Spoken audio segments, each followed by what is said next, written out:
Bonjour à tous et bienvenue sur The Fight Club. Aujourd'hui, je suis accompagné de Vincent, The Warrior d'Elguera. Vincent, comment vas-tu? Ça va, super bien, merci. Et toi? Je vais très bien, je t'en remercie. Vincent, est-ce que tu pourrais te présenter, nous parler un petit peu de ton parcours dans le MMA? Alors, je m'appelle Delgara Vincent, j'ai 32 ans et voilà, j'ai beaucoup de combats en MMA. Je fais partie des Français qui ont le plus de combats. Et toi, justement, Vincent, comment tu fais ta transition vers le MMA? Je sais que tu viens du pied-point. Parle-nous un petit peu de cette transition. Eh ben, c'est une transition que j'ai fait il y a très longtemps déjà, parce qu'en fait, j'ai commencé par sport pied-point, j'ai commencé par le kickboxing, je suis passé par le karaté Kyokushin, j'ai fait du full contact, j'ai touché un peu à tous les sports pied-point. Et en 2009, si je dis pas de bêtises, je suis passé au MMA, donc c'était rapide, la transition elle a été rapide.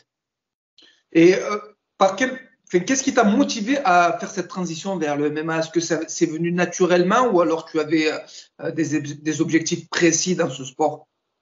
Ah non, à l'époque, il y avait le Pride. Je regardais le Pride, donc ça donnait envie de faire ça, et voilà. C'était D'accord. l'époque du Pride à l'époque.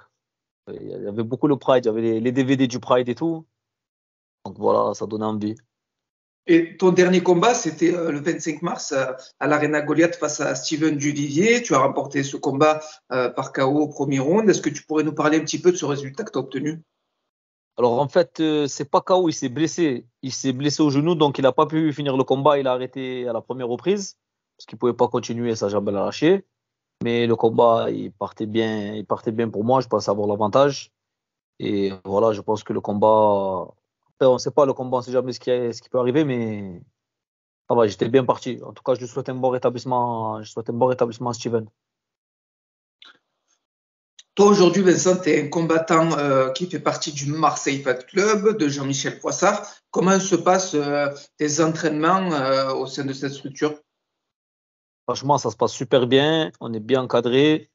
L'entraîneur Jean-Michel, il fait le taf comme un, comme un patron, hein. Il fait le taf comme un patron. Après, j'ai des bons sparring partners. Je m'entraîne avec Badr. Je m'entraîne avec le Meji aussi. J'ai Shaoki, il y a Zichouchan, il y a Souil. Donc ça va, il y a du monde pour tourner. On a un peu de monde. Et dans une de tes dernières sorties médiatiques, tu avais parlé en parallèle de faire des compétitions de MMA, de pouvoir continuer au niveau du K1. Est-ce que c'est toujours une volonté de ta part? Oui, c'est toujours une volonté. J'aimerais bien combattre en K1 incessamment sous peu, là. Donc voilà, dès qu'il y a une occasion qui se présente, eh ben, j'y vais direct, hein. Dès Et qu'il y a quelque chose qui se présente. qu'est-ce qui motive ce choix? J'aime bien, j'aime bien, j'aime bien l'engagement qu'il y a dans le K1, en fait. Dans le K1, il n'y a pas de répit, à toi, à moi. Et voilà, il y a pas de, tu vas au sol, tu risques de te faire soumettre. Voilà. Il y a pas d'échappatoire. C'est où tu donnes, où tu prends, il y a pas de chichi. Toi, Vincent, tu as une carte, tu as dit tout à l'heure, tu as une grande expérience dans le MMA, tu as une carte de 29-21. Aujourd'hui, on peut clairement dire que tu es un ancien du MMA. Tu fais partie du paysage marseillais. Est-ce que justement, tu vois un combattant marseillais qui, de par ses compétences et de par ce qu'il propose, tu le vois performer à très haut niveau? Oui, il y en a quelques-uns. Par exemple, il y a Badr là, qui est en poids lourd. Il y a de quoi faire, il a de l'avenir. Il a pas beaucoup de combats, mais parce qu'il démarre, mais franchement, il est vraiment bien. Il y a le petit Medichir aussi, qui il est jeune, très jeune, il a déjà un sacré niveau. Après, ils le font pas beaucoup boxer, il boxe pas beaucoup, mais franchement, il est bien. Et il y a Sami Ayak, c'est mon frérot, et qui fait le taf, qui s'entraîne comme un fou, et que j'espère qu'il pourra faire quelque chose de vraiment, vraiment bien. Et toi, ton prochain combat, ça sera ce samedi à l'Octofight à Marseille. Tu combattras Jonas Bueno, un Brésilien qui a aussi, lui, une grande expérience avec une carte de 41-15-1. Comment tu te prépares face à cet adversaire? Ah, je me suis préparé normalement.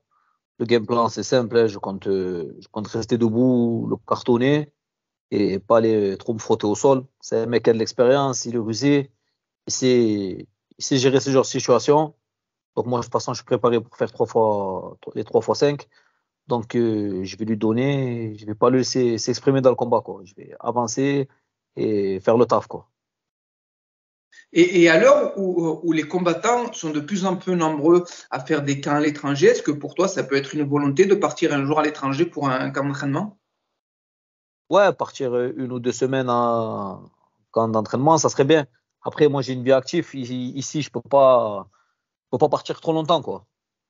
Les D'accord. impératifs ici qui font que je peux pas m'expatrier 1 mois ou 2 mois, je peux pas. C'est impossible pour moi. Et justement, c'est le sujet sur lequel je voulais revenir. Est-ce que toi, justement, on sait que le MMA, on ne tire pas forcément profit de ce sport-là, il n'y a pas forcément des revenus assez valorisants pour pouvoir se mettre à plein temps là-dedans. Est-ce que toi, justement, tu travailles à côté? Ouais, je travaille à côté. Moi, je fais de la préparation de commandes dans une usine de farine. C'est-à-dire que je fais un métier de clébard. Je porte des sacs de farine toute la journée, tu vois. 25 kilos, je monte des palettes. Toute la journée, c'est la misère. Ça veut dire que je m'entraîne le matin, je me lève à 6 heures. Je m'entraîne à 6h30. Ensuite, je vais à l'usine, je travaille. Quand je sors de là-bas, je rentre, je me prépare, je retourne m'entraîner. Pour se préparer, c'est vraiment la misère.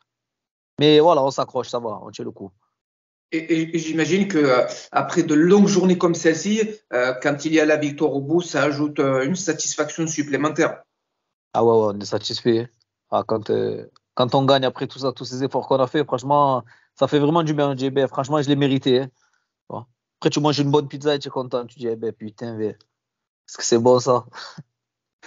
Chez The Fight Club, Vincent, on a une petite rubrique et tous les invités qui sont sur le podcast nous donnent une anecdote qui s'est passée pendant une préparation ou autre. Est-ce que toi, tu en aurais une à nous partager? Ah, je vais vous raconter une bonne anecdote. Une fois, on était parti combattre en Finlande. Il y avait moi, il y avait Mokhtar Benkassi, il y avait mon collègue Shaoki, il y avait les entraîneurs et tout. Et on était parti combattre en Finlande. Bref, le combat, il se passe. Et le soir, on sort pour boire un verre. On sort pour boire un verre, on connaît pas l'endroit et tout. On trouve un bar, tu vois, sympa. On rentre dans ce bar et tout. Et on voit, il y a des gonzesses, tu vois. Et on voit les gonzesses, ils nous regardent. Nous, on pensait qu'on était charmants, tu vois. On a dit, putain, on est beaux gosses et tout. Peut-être qu'ils savent qu'on est des combattants et tout, tu vois. On voit qu'on avait un peu la cote, tu vois. Donc de là, j'étais avec Mokhtar et tout. Et une fille, elle s'approche vers nous, tu vois. Et elle commence, elle nous parle. Bon, on comprend pas trop l'anglais, mais on a compris qu'en fait, c'était. Voilà, tu vois. Et donc, elle nous explique les tarifs et tout. Et de là, moi, je lui sors un billet. J'avais qu'un billet 10 dans ma poche. Je sors mon billet 10 dans ma poche et je lui montre. Je dis, voilà, j'ai que ça, moi. Et là, elle m'a regardé de travers et genre, elle m'a fait signe de la main. Genre, et elle est partie, tu vois. Et elle a passé le mot. Et après, tous, ils nous regardaient bizarrement, tu vois, les filles là-bas. Donc, au final, on a quitté l'endroit, tu vois. Mais nous, on voulait juste boire un verre. On s'attendait pas à se retrouver dans ce genre de bordel, tu vois. Voilà, C'est une petite l'anecdote anecdote. c'est l'anecdote la plus drôle que j'ai eue depuis que je commence les Ouais, interviews. Elle est, ça, c'est pas elle est mal. assez spéciale.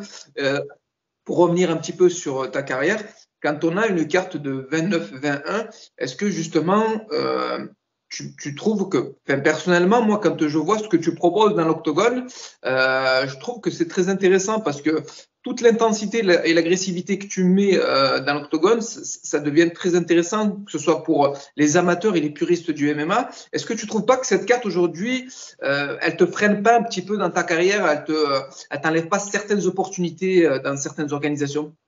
Oui, je pense qu'il y a certaines opportunités parce que j'ai beaucoup de défaites. En fait, mais quand tu regardes bien le truc, les gens qui savent, tu vois, j'ai accepté beaucoup de combats en short notice, beaucoup, beaucoup de combats en short notice. Et contre des mecs, les mecs, c'était pas des peintres. Et aussi, j'avais pas les meilleures conditions d'entraînement. Je me suis beaucoup entraîné seul. Au début, j'étais à la MK Légion. Après, le club il s'est arrêté. Donc, j'étais seul. C'est-à-dire, moi, j'ai fait des combats. J'allais m'entraîner au parc. J'allais m'entraîner au parc avec mon collègue Shaoki. On n'était que tous les deux. Et j'ai fait beaucoup de combats dans ces conditions. Là, je suis encadré. Là, je m'entraîne bien. Tout est carré. Donc, c'est plus facile de faire des résultats maintenant que faire des résultats avant, quoi.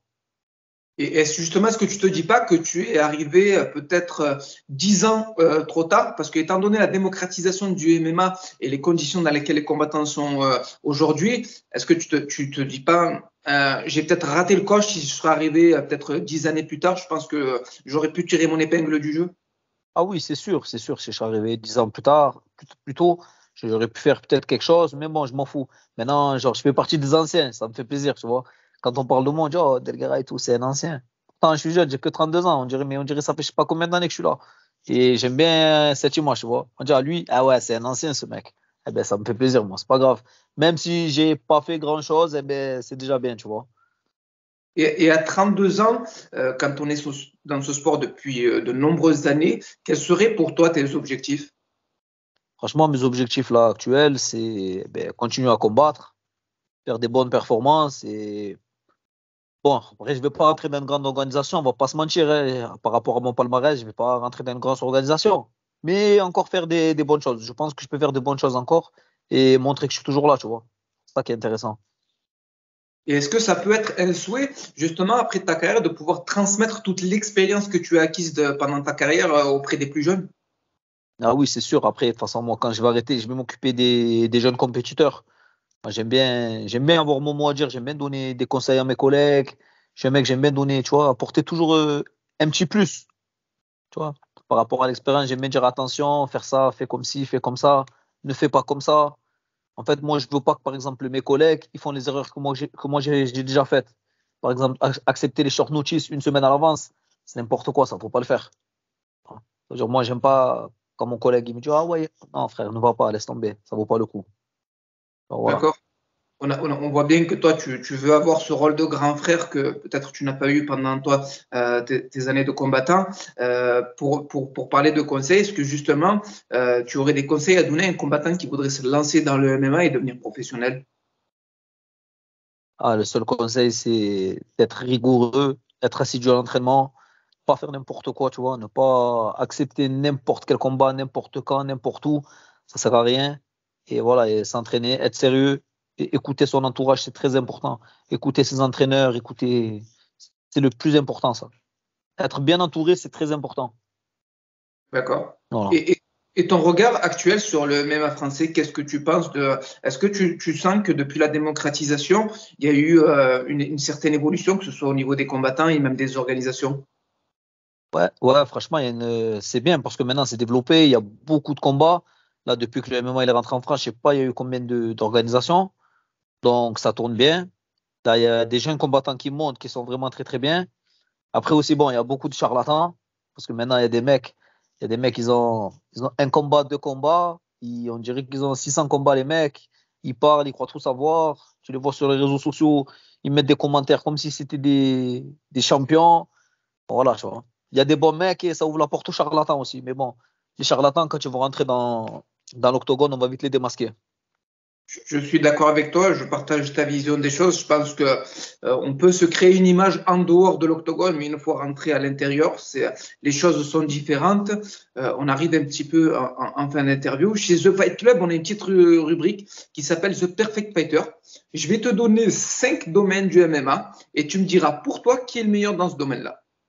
Allez, ça va. Au niveau de sa lutte, Au niveau de sa lutte, Khabib. d'accord? Au niveau de son striking, Il y avait un vieux combattant que j'aime bien, moi, c'était Marcin Kampmann. Et j'aime bien aussi Edson Barbosa. Edson Barbosa, j'aime bien sa boxe. au niveau de sa puissance, Ngannou. Ngannou, il casse tout. Il casse tout, il casse les mecs, il casse les portes, il casse les murs, il casse tout. je suis d'accord avec toi. Au niveau de son intelligence de combat, Georges Saint-Pierre, au niveau de la sphère médiatique, à Connor. Connor, c'est le boss.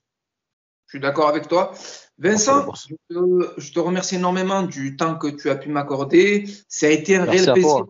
pour moi de pouvoir échanger avec toi. Ça faisait un petit moment que je suivais ta carrière et je trouvais que c'était assez dommage qu'un ancien comme toi ne puisse pas être mis en avant comme il le méritait. Je te souhaite un maximum de réussite pour ton combat le 7 mai face à Jonas Bueno.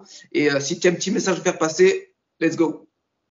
Merci, en tout cas, tu es au top. Merci de mettre les combattants en avant comme tu le fais, tu vois.